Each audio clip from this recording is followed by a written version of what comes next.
حضرت داؤد علیہ السلام کے لیے اللہ تعالیٰ نے لوہا نرم کر دیا، وہ ہاتھوں سے زرہ تیار کر لیتے، جبکہ آپ صلی اللہ علیہ وآلہ وسلم کے پاس پتھروں نے کلمہ پڑھا اور آپ صلی اللہ علیہ وآلہ وسلم کی نبوت کی شہادت دی، یعنی دونوں کے لیے جمادات مسخر تھے۔ حضرت داؤد علیہ السلام جب زبور کی تلاوت کرتے تو پرندے اور پہاڑ ان کے ساتھ تسبیح کرتے۔ حضور اکرم صلی اللہ علیہ وآلہ وسلم کے زمانے میں بھی جانوروں نے آپ صلی اللہ علیہ وآلہ وسلم کی نبوت کی شہادت دی۔ اونٹ، بکری اور درخت نے آپ صلی اللہ علیہ وآلہ وسلم کو پہچانا اور سلام کیا۔ حضرت داؤد علیہ السلام نے جالوت جیسے طاقتور دشمن کو اللہ کی مدد سے ایک پتھر کے ذریعے شکست دی۔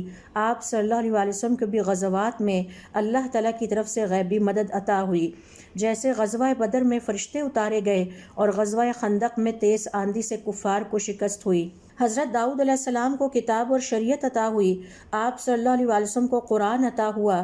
آپ صلی اللہ علیہ وآلہ وسلم کا یہ معجزہ قیامت تک کے لیے ہے اور آج بھی ہمارے ہاتھوں میں موجود ہے۔ آپ صلی اللہ علیہ وآلہ وسلم کو جامع و کامل کتاب اور شریعت عطا ہوئی۔